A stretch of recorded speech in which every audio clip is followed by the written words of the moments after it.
Good afternoon, everyone. I would like to welcome you to the UW-Madison Division of Extension's Farm Ready Research Winter Programming Series. Today's program series, entitled Our Badger Dairy Insight, is focused on farm skid steer safety. My name is Ashley Olsen, the agriculture educator in Vernon County, and I will be your moderator for today. As you could see when you entered the meeting, today's program is being offered in both English and Spanish. So make sure you follow the directions and pick a language to listen in on so you don't get lost without any voiceover at all. Interpretation via video and audio is intended to facilitate communication and does not constitute an authenticate record of this event. I would like to welcome our presenters today. We will have Cheryl Skjolaas with the Agricultural Safety and Health Specialist from the UW Center for Agricultural Safety and Health, Carl Duley, who is the Agriculture Agent in Buffalo County, and Jim Versweyveld, who is the Agriculture Educator in Walworth County. I would also like to take a moment to recognize those for their support in producing today's program. Amanda Young from Dodge County, Amber O'Brien from Calumet County, Jackie McCarville from Greene County, Lissa Seafelt from Eau Claire County, and Sarah Grotjan from Outagamie County. With that, I would like to introduce and get ready for our first speaker, Cheryl Skjolaas. Welcome, Cheryl. Thank you, Ashley, and welcome everyone to this program. Great to be talking about safety and glad to have the opportunity to bring this program to you today. As an agricultural safety specialist, training is a really important part of creating that culture of safety in our workplaces, on our farm or landscape business, or whatever area of agriculture you are in.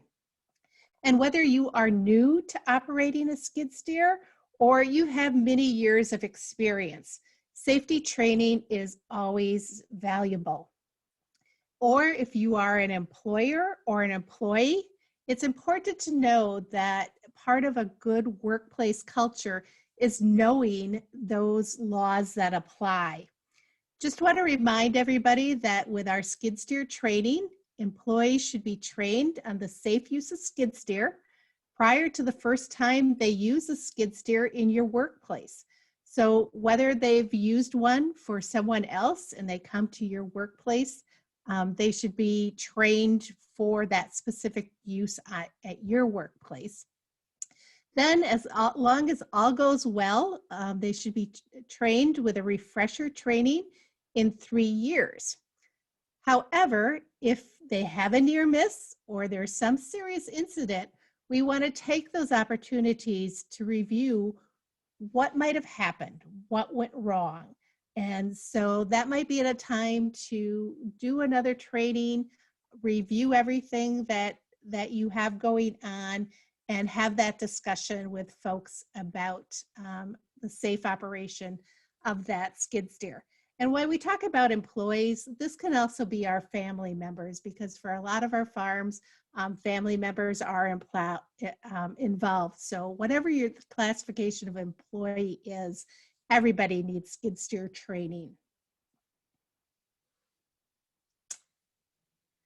So to start us out, we just want to have a moment to think about some possible hazards of operating a skid steer. My first hazard on the slide here is being run over by the machine. And this is one that we've seen through the years in working in agricultural safety here in Wisconsin.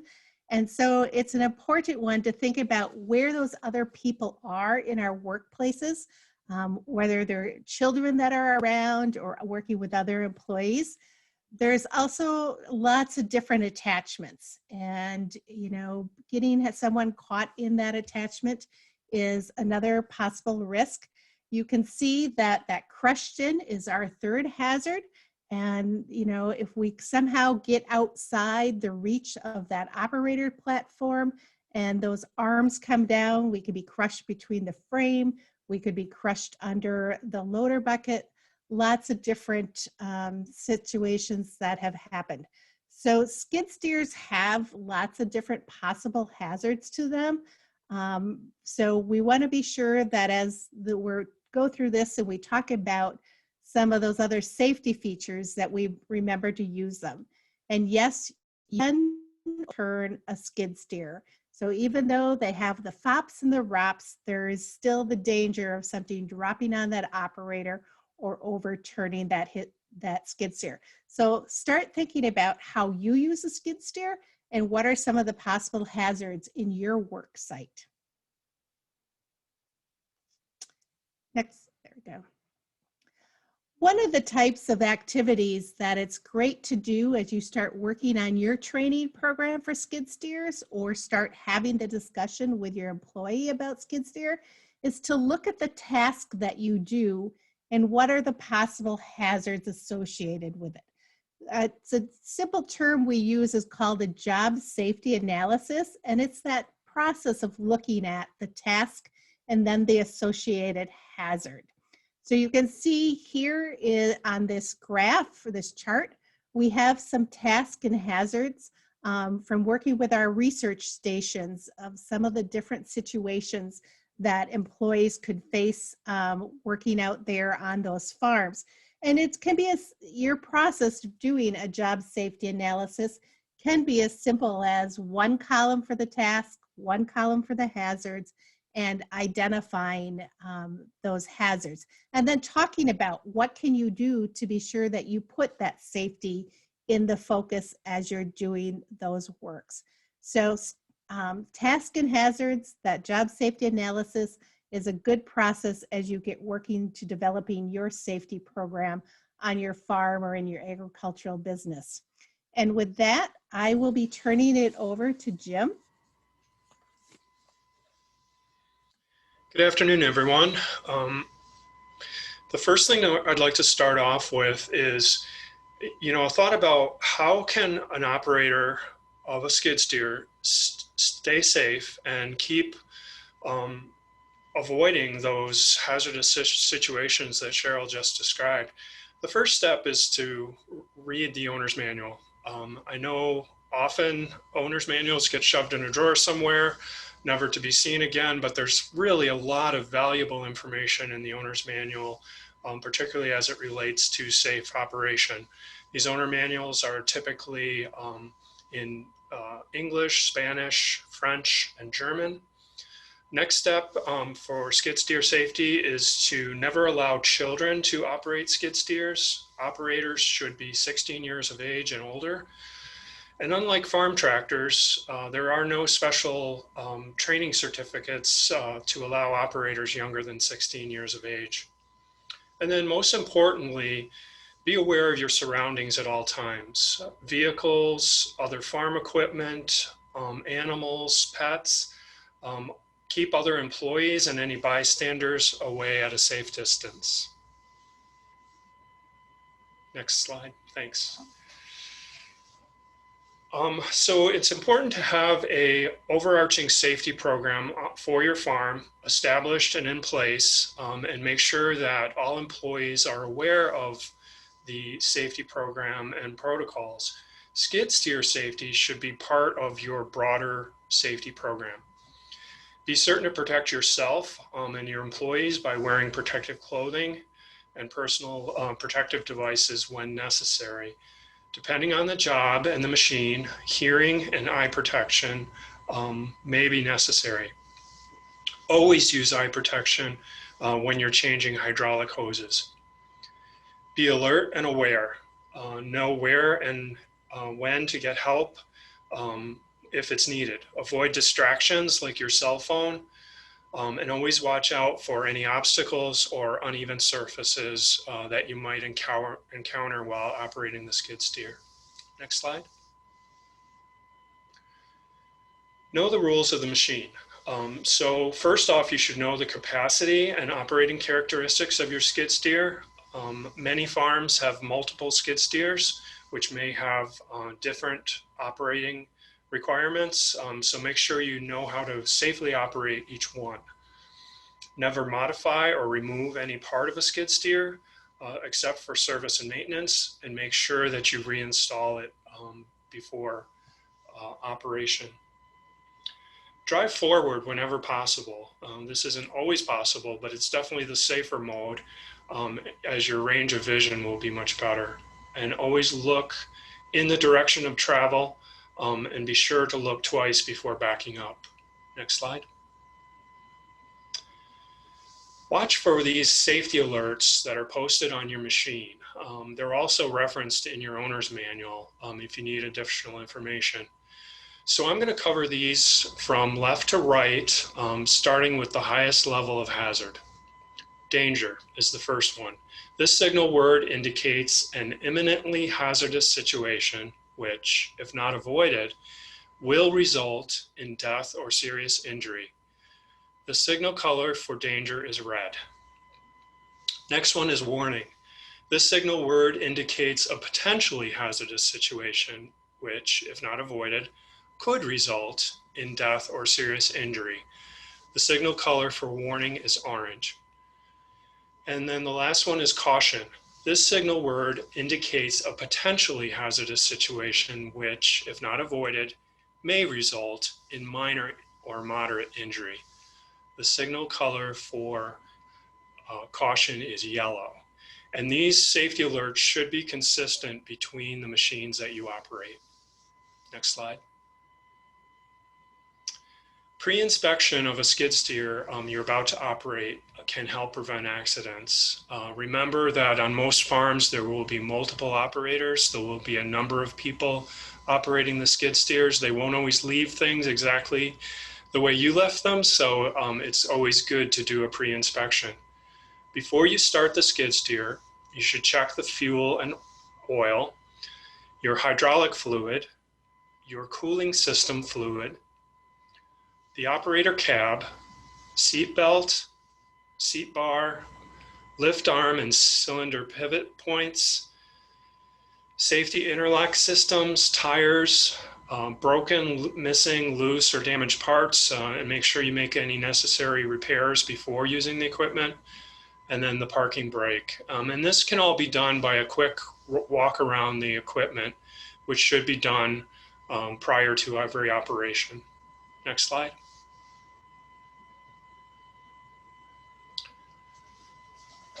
In addition to the pre-inspection, be sure your windows are clean. With heavy use on a farm, windows can become difficult to see out of. Take a moment to clean off the lights as well. Keep the inside of the cab clean.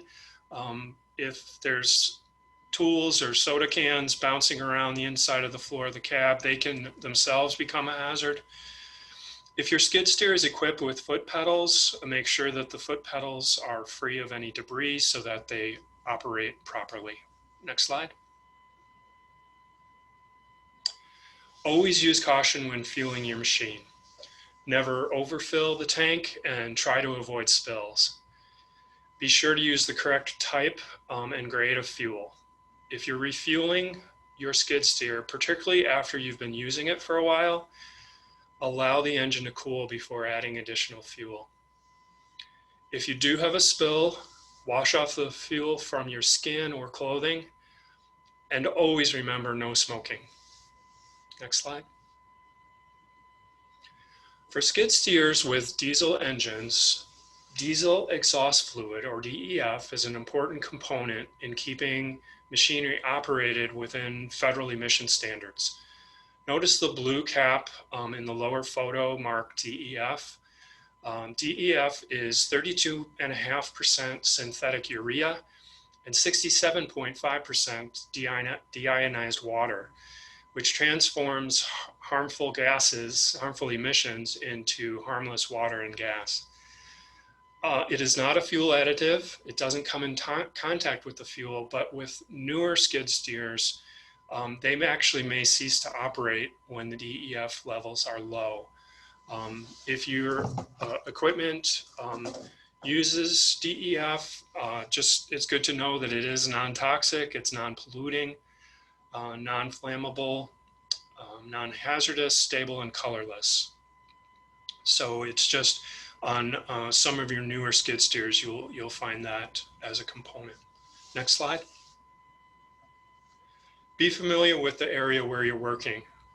Make sure that you check surfaces over which you'll be traveling. Watch out for holes, drop-offs, any obstacles that you'll need to navigate.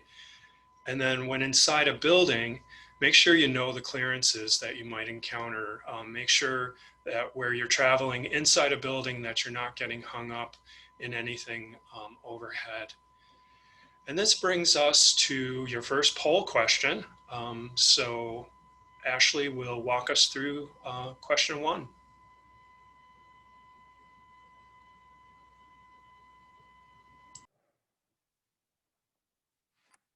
Thank you, Jim. In just a moment, you should be seeing the first poll question come up.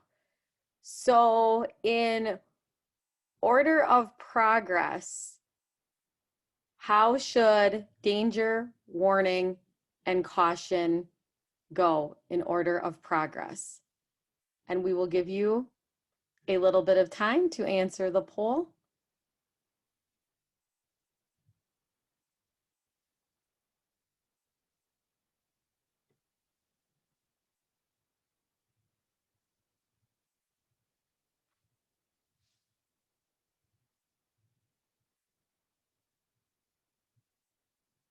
Looks like we've had just over half vote.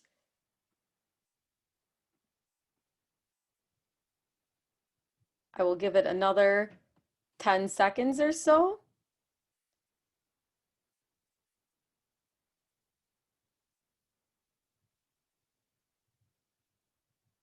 All righty. That will end our poll. And again, as we go through the presentation today, if you have any questions, please feel free to type them in the chat box.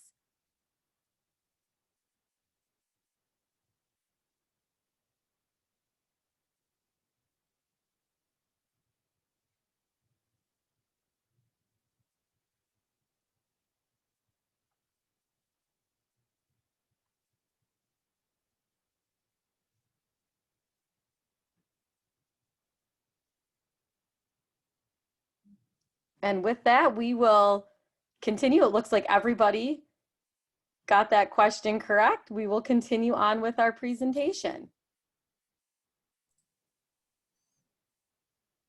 Okay, thank you, Ashley. We'll go over a few other safety rules, and please do use the chat to ask any questions as we go along. Let's deal with them as they come up. I want to talk about rules of the road or safe operation for skid steers on highways. Skid steers are not IOH or implements of husbandry. They're really designed as construction pieces of equipment, so they're not recommended for use on roadways. If you do need to occasionally travel on a road, remember you have to use all the same traffic rules as every other vehicle on the road. They need to have lights and warning signs in place. They usually do not come with a slow moving vehicle sign or the SMV emblem. You usually have to attach that yourself. And if you will be crossing the road or going a short distance down the road often, we'd recommend also adding a strobe light that rotates on top of that skid steer just for added safety. If there's longer trips needed on the roadway, always use a trailer and haul that skid steer using the necessary precautions. Next. Machine awareness and capability is extremely important with skid steers. Every skid steer is different, and you need to know the safety features of that machine. There are many brands of skid steers, and it seems to be more and more every year. Each has some unique features. Some need to be used only with hand controls, both left and right hand. Some use both feet and hand controls. Some may have joysticks, and some may be able to allow you to select between different types of operation. Be trained on the skid steer that you have, and as was mentioned earlier, The farm or the business that you work for may have more than one skid steer, so be sure to be trained on all the machines that are available. Certain jobs require more safety features if there's more people around, if there's other employees around, so they may have different features, which we'll talk about in a little bit. Next. Some of the safety devices, and we'll go over some of these a little bit more in detail, but the falling object protective structure is the cage that's around you. And that combined with the rollover protective structure provide a fairly safe environment within that skid steer. There are some skid steers that do not have these. Most of them are older machines and they were used in very specific situations, not really highly recommended that you use skid steers without these safety features. We have the seat belt, which should always be worn. The restraint bar, the seat bar, sometimes called a crash bar, referred to in many different ways, is also used. And cab side screens or windows, emergency exits, which I'll talk about just a little bit more. First of all, know where your emergency exit is in that machine. Second of all, know how to operate that, read the directions, and you want to do those two things before you actually need it. I'll give you a little example of a friend of mine on his farm was cleaning up around a pond, drove his skid steer into the pond, and the front went down, the front wheels broke through, it tipped forward, he had to go out through the exit. The window can be pretty small in that exit. A lot of times there's a muffler on the back that you don't want to grab onto because it can be very hot. It's not always easy to remove that window. Always stay calm. It's pretty easy to panic if water's coming up into that cab. And if you're like me, a little bit larger person and a little bit older person, it can be really difficult to get through that window. So make sure you take as much precaution as you can before you actually need to exit that. A couple other things, guards and safety shields, as always, should be in place at all times. You should have a fire extinguisher on every piece of equipment, including a skid steer. First aid kits are recommended at least close by. As always, make sure lights and rotating beams are in place. I already mentioned the slow moving vehicle emblem in the last slide. Also need to be conscious that you may have a horn. Many machines have backup alarms, which should not be disabled. And you may want to consider adding a camera to the back. You can get some pretty low cost cameras and they can be really useful, especially if you're normally working alone. One other common feature that you need to know how it works or how to operate that are cylinder locks, especially for the boom, the large cylinders. They may be manual and require 2 people, or they may be, in many newer machines, inside the cab that you can lock it up yourself. Next, please. Starting the engine, quite a bit of this is pretty basic, and I'm not going to read or spend much time in this, but sit in the operator's seat and make the proper adjustments. Be familiar with all the warning lights, the gauges, and the operating controls. Always fasten your seat belt, and some people say, I have the restraint bar, I don't need the seat belt, but we do know of cases where people were thrown either against the windshield or physically out of the machine if they hit a really hard object at a faster speed and they weren't wearing their seat belts. So seat belts are very important. Next, please. Want to engage the parking brake, make sure everything is in neutral. And we'll mention this a couple times, is keep the area clear of all persons. And this is just one time that we'll mention that. And then start the engine based on the operator's manual. This could be different for many different machines. It could be a key, it could be a touchpad, it may just be a button that's pre-programmed. So again, you need to make sure you know the skid steer and the brand that you're operating. Next, please. Starting age. If jumper cables occasionally will need to be used with a dead battery, but follow the instructions on the operator's manual. Sometimes this can be difficult or almost impossible if the battery is underneath the seat, as it is on some machines, or very hard to get to and definitely hard to see. Run an operating check and then test the controls and make sure that everything is working on the machine. And if something isn't working, make sure you stop, fix it before using it. As a last step, and I'll mention this again, always take another look around. Make sure there's nobody that has moved into the safe area. Make sure there aren't pets, etc., that have gotten in the way. Next, please. Want to make sure that you're working safely. Remember, other people might be around where you're working. We recommend that you wear safety vest if there's more people working in the area or close by, just because they're easier to see. If you're traveling on a job site or in a barn, machine shed, around the yard, always go slow and easy. Adjust speeds for the condition. And then always watch out for hazards that are in the farm or on the work site where you are. Again, we'll talk about this in just a couple minutes. And don't forget that you do have exhaust gases. This is a piece of equipment that burns fossil fuels. And so there are gases that can be accumulated in a closed building. So make sure there's always proper ventilation. Next, please. We're going to give you a situation. You're using a skid steer with a bucket attachment to move sand into stalls in a freestall barn. There are cattle, stanchions, stall dividers, co-workers in the general area of the operation. What issues do you need to consider, and what precautions should you take to maintain a safe environment?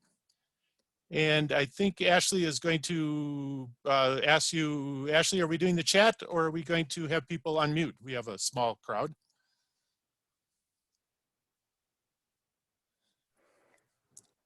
Carl, if there's anybody that is willing to unmute themselves and talk, please feel free. Otherwise, again, feel free to put your answer in the chat box for safe practices in this situation.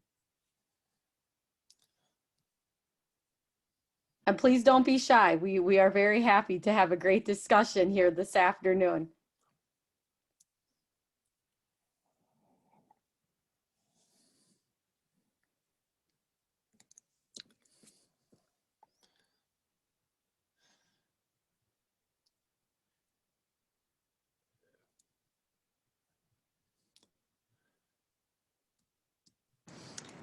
Anybody have any suggestions? Here we go. Somebody is saying, be aware of your surroundings. Knowing where the workers and the cows are around you, what's behind you.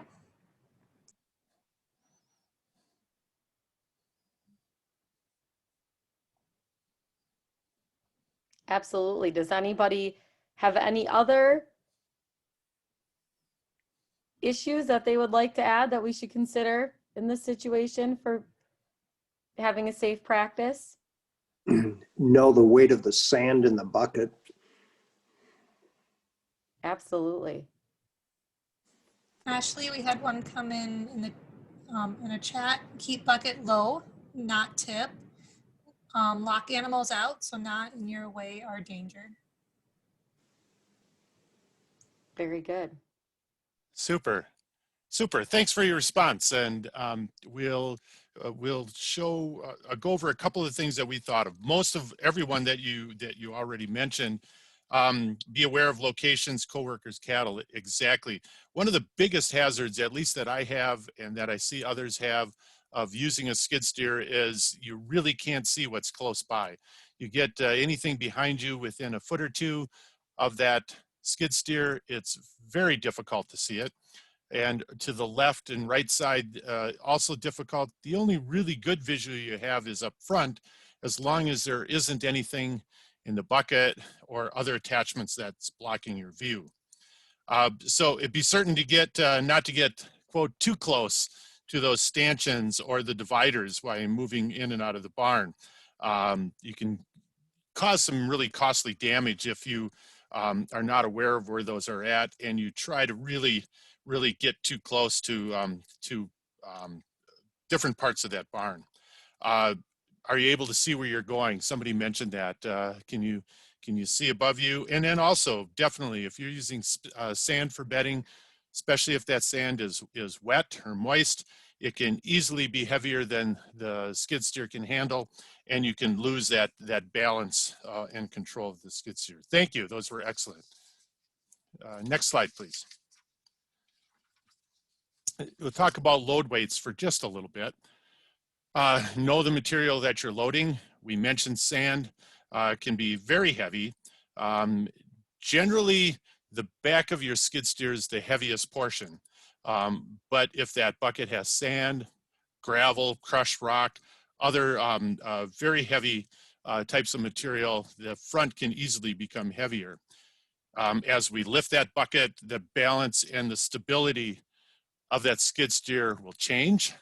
And we always have to be aware because we could tip forward, tip backwards, or side to side if we're on any kind of slope, or if we're turning sharp, if that bucket is high and very, very heavy. Next slide, please. So we're going to talk a little bit about attachments, and we're going to ask you to put in the chat what are some of the attachments you most commonly use. We'll just give like 30 seconds for the chat, but you can continue to put some in after that.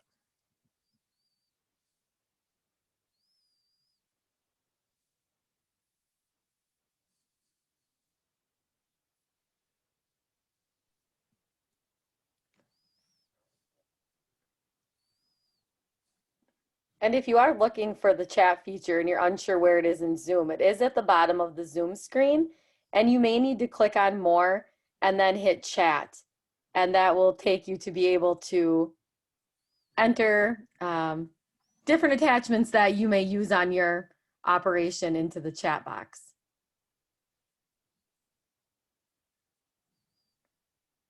And there are different ones coming in right now. We have bale spears, the grapple tine bucket, material bucket for sand and gravel, a tire scraper, bale spear, a post hole auger.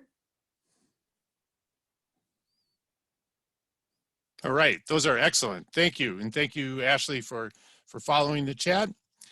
There's many attachments, more coming out every year for the skid steer can be used. Some people think almost universally on farms and businesses, but a couple safety precautions. Not all skid steers have automatic hydraulic attachments that you control from inside the bucket or inside the cab. So never reach out from the inside of the cab, outside of the cab to secure that attachment. If another person's assisting, it is recommended that you shut the machine down, turn it off before they secure the attachments. You could easily bump one of the controls and cause an injury. Improper fastening can always cause the attachment to fall off. There are some real horror stories of attachments that fell into mixers, fell in damaged equipment or injured people. Continue, please. Next. There's some of the attachments can be very specific to the machines that you're operating.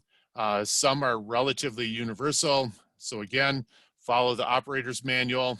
These attachments can be hydraulic, they can be electric, and you need to know that you're meeting the needs or the recommendations of that manufacturer. Continue, please. Again, over the years, the type of attachments have changed, and how you're attaching the linkages or attaching the skid steer to the attachment has changed. On the far left, picture number A and picture number B show a manual attachment where you have to get out of the operator cab or platform and manually attach or secure that attachment. C shows way more of the newer skid steers are, where you have a hydraulic cylinder, you control from inside of the cab or platform to secure the attachment. So again, you have to need to know what attachments you're using and how they're attached. Finally, you have to make sure you keep these linkages clean, so you don't have ice, manure, dirt buildup that can cause them not to work or not to be secure. Next, please. Operating on inclines and declines, up and down slopes is always a bit of a challenge. If traveling with no load in the bucket, generally, as we mentioned, the back of that skid steer will be the heaviest, and you should be backing up a steeper slope. And then driving forward down that slope, always keeping the heavier end up the slope. If you have that bucket loaded, you'll have to make a decision and know what you're hauling, have some information about that, whether you're meeting and you are hauling sand like we mentioned. In that case, wet sand, the bucket end may be heavier and you'll need to drive up the slope in that case. So our next slide, please. And turn it to Ashley for our poll question. Yep, so as we're looking at this picture here, which is safer direction to travel, assuming that the bucket is empty? And again, we'll give you a little bit of time to answer the poll questions. And as we keep going forward, feel free, if you have questions, to drop them in the chat box. And when you figure out where the chat feature is at the bottom of the screen, make sure that you are putting the question to everyone so we can see it as well. And while we're waiting for the poll to end, I'm going to apologize if you hear a little bit of background noise. The powers to be decided to do some remodeling right below me in the courthouse today. And so there's some drills and things running. So hopefully it won't be too much of a distraction.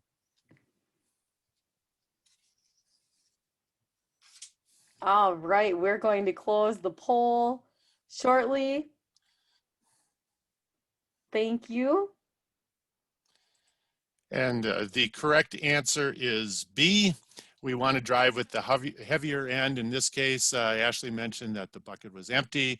So we want to drive with that engine compartment going up the slope first. Thanks. Next, please.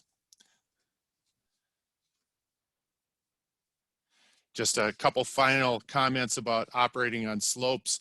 If you're moving earth and you're on a very gradual slope, you want to work parallel to that slope.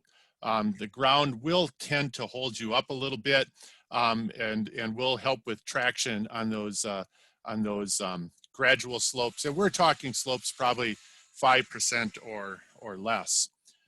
When you approach a steeper slope and you need to do some work on that slope, you want to work diagonally across from the base to the top. This will allow you to have better control of your skid steer. And as soon as you start to spin, or as soon as you feel that skid steer slide slightly though, it's time to get off that slope and have a different attack or a different program that'll be a little bit safer. Next slide, please. Looking a little bit at safe machine operation. You can see the slide on the left is we have a picture of the operator's manual or what the manufacturer recommends. We can't stress enough that you follow what the manufacturer says. And this may not always have to be reading the manual. Many times they're available online. They're also available many times on video for you to learn about that machine. Being familiar with the locations you're working in, knowing what those on-farm hazards are, very, very important. You need to know where ponds are, where manure storage is, where overhead electrical wires are, any types of hazards that might be on that farm. If you're a new employee or if you're training a new son or daughter in operating the skid steer on that farm, we always recommend doing a walk around on that farm, saying these are the things you need to watch for. And that may have to be done more than once as situations change. Talked about being familiar with all controls before. If you're gonna haul the skid steer, know what is safe, know how to tie that skid steer down. Also know what is legal. There are some legal requirements for hauling heavy loads on trailers. And then finally, always enter that machine with the bucket lowered. The bucket should always be lowered before you exit the skid steer, and so you can safely enter again. Next slide, please. Continuing on, wearing hearing and head protection. Many of the skid steers that have cabs probably pretty quiet, and hearing protection may not be needed. Older machines definitely need to have hearing protection on. When you talk about head protection, even though you have a seatbelt on, you have your restraint bar down, if you're in rough terrain, your head can bounce back and forth in that machine, and it doesn't, a simple baseball cap is not going to protect you. Wearing some kind of hard skull cap or something like that would add some added protection. Always carry implements as low as possible. Always provides more stability and is safer with that skid steer. We mentioned before, I think Cheryl mentioned, never carry passengers in the skid steer. A good rule of thumb, if there's one seat, there's one person, and always follow that. And in performing maintenance safely, a couple of comments about that. Number one, wait for that machine, that engine to cool down. Jim mentioned that we have DEF or DEF added to the, or not added to the fuel, but as part of a requirement on skid steer engines now. Runs very, very hot. The mufflers, exhaust systems get very hot in those machines. The hydraulic cylinders can get hot if you're using them really hard and using heavy loads. So always wait for that machine to cool down. Always use those cylinder locks that we mentioned when working, when the boom has to be up in the air. And make sure the pressure is off the hydraulics, and you may have to move the controls back and forth to release any pressure. I guess I can safely tell stories about my family. My brother, about 5 years ago, working on his skid steer in the farm, had to replace simple items to replace the battery on the skid steer. The battery's located under the seat, so not quite so simple. Had the boom up in the air, didn't have the locks on. He was reaching in, the boom came down across his forearm and crushed it. Took about 3 surgeries and about 5 years for him to get most of the use back in that arm. So things happen fast. Make sure you use the safety devices that are there. Next, please. Continuing on with safe operations, we talked about this. Watch for overhead power lines when raising the bucket. And if you purchase a different skid steer, it may have a lot higher reach than your old one did. So you may have to recheck and make sure that you're still operating safe within the parameters of where overhead lines and overhead power lines are. So always watch overhead when you're using that skid steer. Set parking brakes, lower the bucket always before dismounting. Next, please. And then safety first. Always keep head, hands, feet inside that skid steer. And then be certain that cab is closed. And for those that without cabs, you have to be especially safe with the hands, the feet, to make sure they're inside. Next, please. When selecting a place to stop for the day or to rest or to change what you're doing, find a good place to park that skid steer. Not on a slope or incline if at all possible. If you do have to park on a slope, make sure that you engage the parking brake, lower the bucket as always or any other attachment, and you may have to block the wheels or tracks in that skid steer to have it stay in place safely. You got to remember, These machines are very, very heavy, and the parking brake may not always hold that machine, especially if you got a load in the bucket. Next, please. When shutting down, you follow your owner's manual or operator's manual for what the proper procedures are.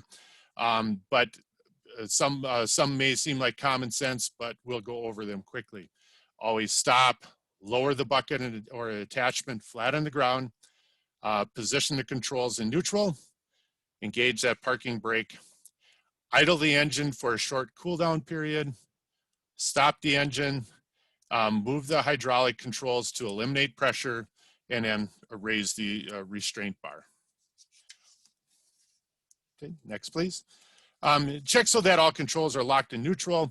You're going to unbuckle your seatbelt, remove the key or lock the covers and closures in that machine.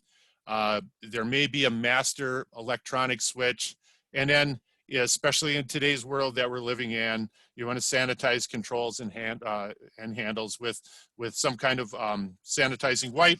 And one thing we don't have on this list is maintain that 3 points of contact when you're stepping out of that skid steer, face the loader or come off backwards, and never jump off the skid steer. Okay, next please. And this describes just what I talked about.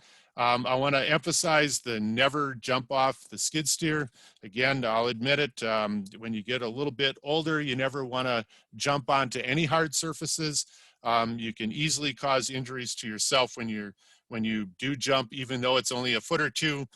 So be careful with that. I did add a picture in here of, I tried to get the actual x-ray of a friend of mine, but he was dismounting the skid steer in a hurry, coming off face first, and his leg slipped in between the bucket and the machine, and you could tell that the bar that his leg hit was exactly 3 inches wide because there were 2 brakes, and they were 3 inches apart when he exited that machine. It's always tempting to, when you're in a hurry, to come off forward. It saves you a few seconds, may seem a little bit easier. Every time I do it, I think of my friend and say he was laid up for quite a while with 2 breaks in his leg, and I then turn around and back off. So keep that in mind. Next, please. That is my portion. I am going to turn this back to Cheryl. Thank you very much for your attention, and we'll all be around for a little while to answer questions. Thanks, Carl. And I think, as we wrap up with the message here of, we need to work safe and be safe. Safety is up to each of us when we're out there on the workplace. One of the things I was thinking about as Carl was talking through some of the situations getting in and out is the winter weather coming up, and that we have that added problems with ice and snow. So consider that. You may have also saw that I added to the chat box that if you're working with somebody that's new to operation, having an actual checklist that they go through for startup and shutdown can be a good thing to help them out until they get that process work through and are familiar with all the different things that they should be doing to have a safe startup and shutdown. But hopefully, as you've gone through this today, you've thought about some different safety items that you could include in your training, or if you're taking this as an employee and wanting to have this training behind you, what would be some of those questions you would want to be asking your employer about safe operating of that equipment that you're going to be using in that workplace? Next slide, please.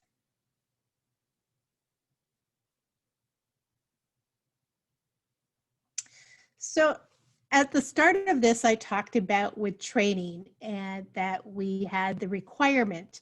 And if we look to our Occupational Safety and Health Act and the requirements to be a workplace safety training, one of the requirements is that employees taking this be provided a written exam to test their knowledge and to see what they learned.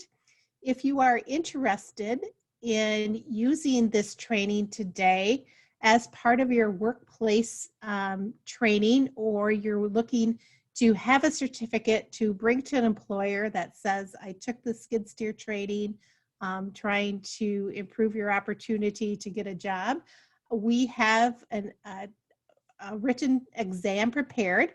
You'll see that it's a multiple choice example is here on the slide.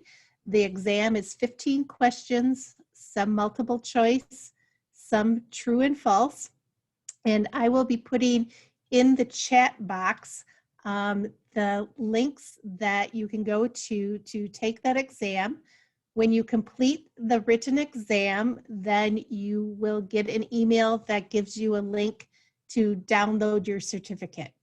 It is available in both English and Spanish, so there'll be 2 different links that can be used. And in case afterwards you decide that you would like to take this exam, we will be putting out to the participants an email and follow up on how to get to that written exam. So besides a written exam, one of the other workplace requirements is a driving exam. And really, I think the driving exam is the most valuable part of this opportunity, because it means that you as an employer would have a chance to talk through the processes that we just were describing as important in your safety program. And then as the employee taking the exam, you get a chance to go through those safety practices, go through the actual operation of that skid steer, and have a chance to talk back and forth with that training. So I am going to turn this back over to Carl to talk through the driving exam, and I'll get the written exam into the chat box. Thanks, Cheryl. This is an example of how we would suggest doing a driving exam. We're not looking at whether this person is an expert at operating a skid steer in tight quarters. What we really want to show is that there's some basic skills that the operator has, that they have some basic knowledge of operation, and also that they have some basic safety awareness as they're going through the driving exam. We do this with all the programs, at the end of all the programs that we have offered, and it has worked out pretty well for us. I have just a brief video. I'm not going to show the whole thing, just a few clips from it. Amber, if I can share screen now. Thank you.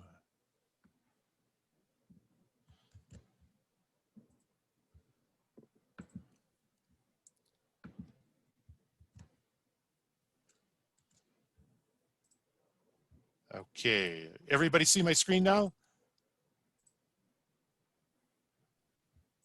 It is coming up and loading, Carl. So not quite there. I think so. I see a blank screen now, but it looks like you can push play. Okay. And we don't have sound on the video yet. That is happening as we speak, but we will have it available, and I think Cheryl will let you know where you can find that later.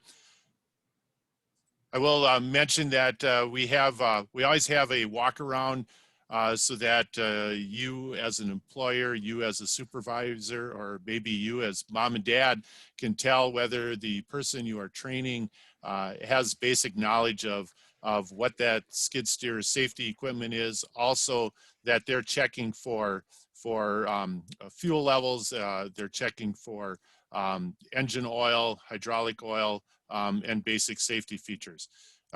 This usually takes about 1.5 minutes, and we're going to skip through that real quick.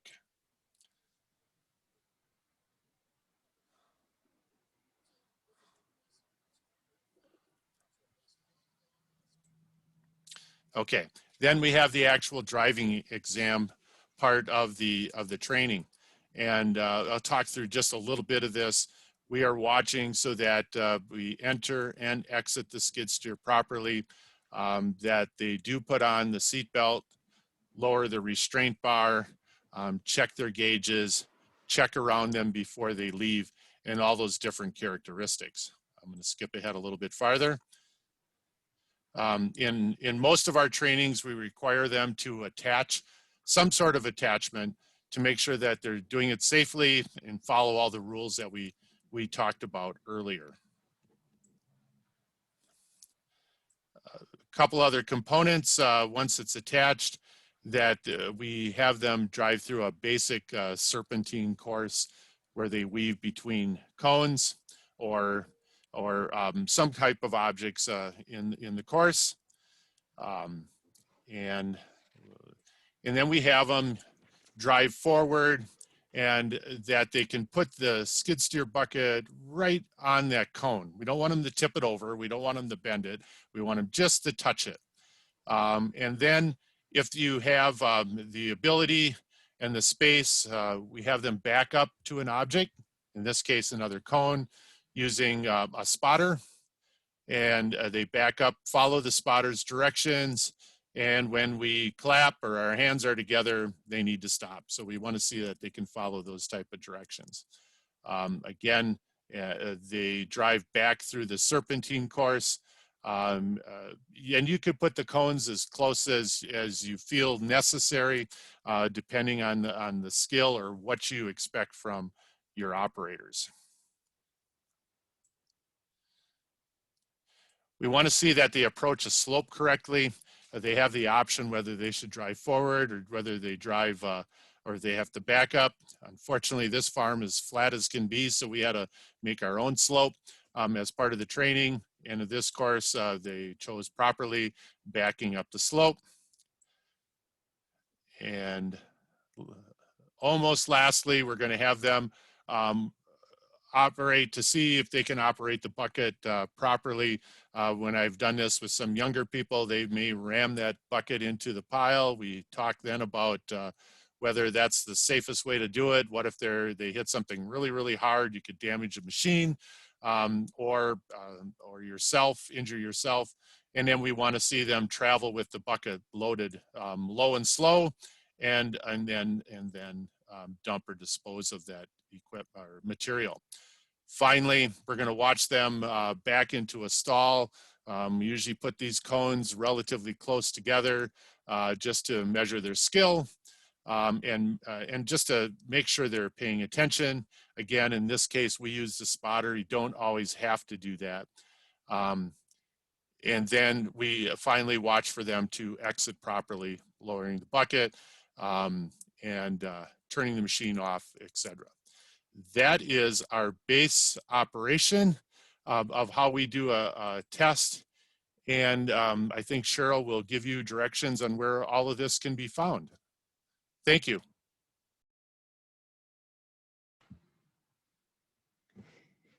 So as we get this wrapped up and the recordings done, we will be putting them up on the UW Center for Ag Safety and Health website so that you will have access to them for future reference.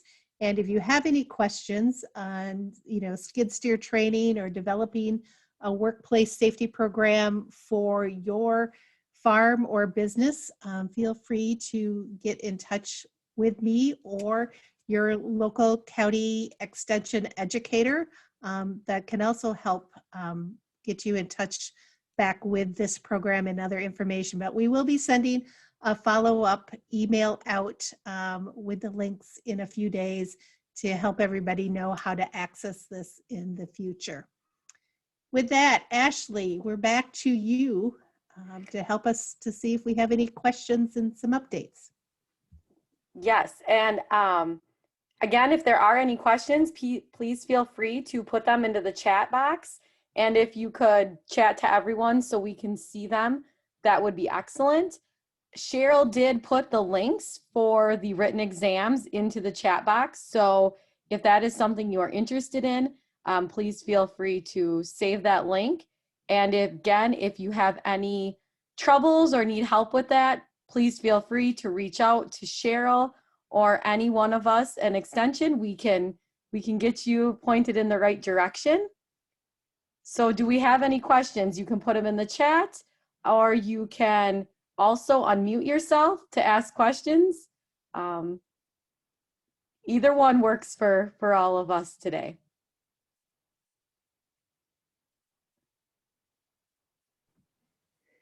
And Ashley, I would just share with everybody that probably in the early part of 2021, the skid steer module for the dairy worker training will be finalized and update and available.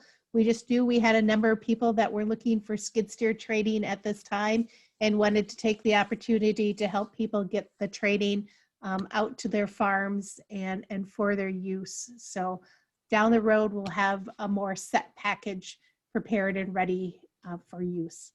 Yes. So I do have a question. This is Sandy.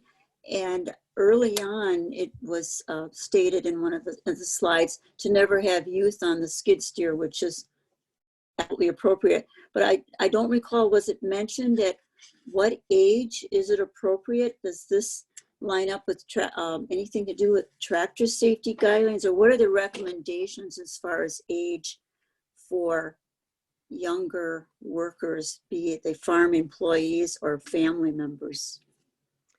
So Sandy, this is Cheryl Skjolaas, and I'll respond to your question.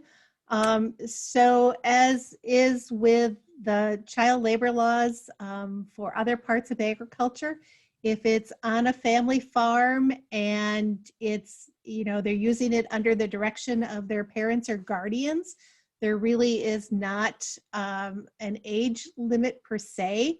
There are some standard guidelines and guidance that can be used to help people decide if their children are prepared to drive and learn to operate the skid steer.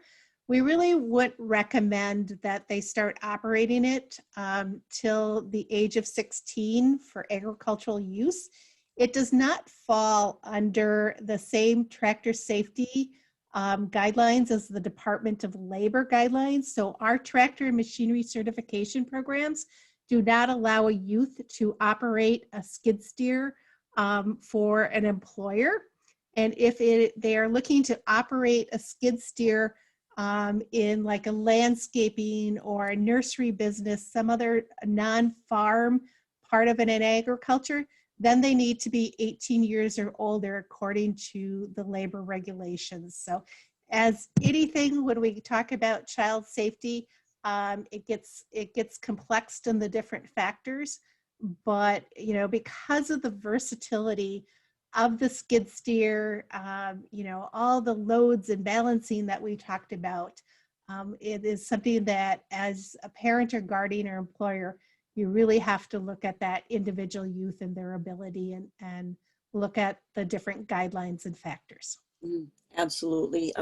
Thank you for that, Cheryl. I just wanted a refresher on that. And as this was an excellent presentation, and so I'm just wondering if something like this is ever available for some of the, say, farm organizations. So getting the word out that this training is there, as well as your perspective that the youth part of it is so critical. So thank you for your response. Yes, now that we've had the opportunity to put this training together and to do it, I think any of us with UW Extension have a team of us that could help put this program on either virtually or eventually as things open up to help provide the training on a more local area and help through some of that hands-on part with the driving exam. So for right now with the pandemic situation, a lot of the training and the discussion part of it, we can use this virtual opportunity. But if you're looking for assistance on it, please, everybody feel free to be in contact and we'll work through things.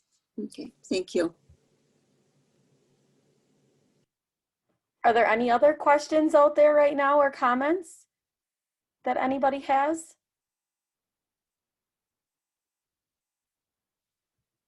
We have extra time if there are any, so don't feel like you're taking up too much time or anything like that.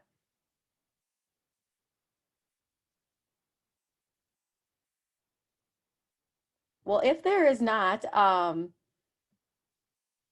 would like everyone, here's some acknowledgments as to where some of the information presented today came from.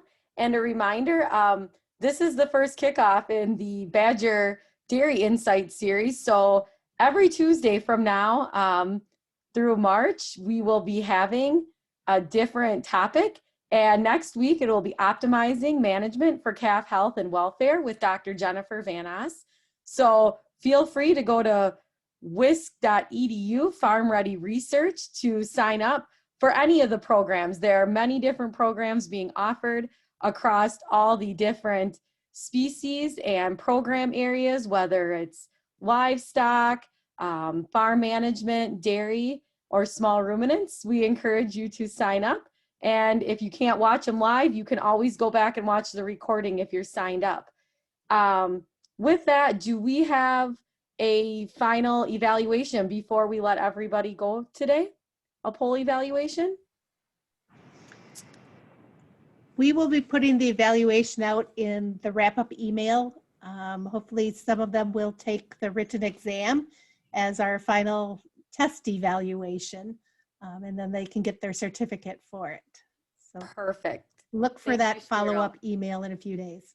Yeah, so that will be in the follow-up.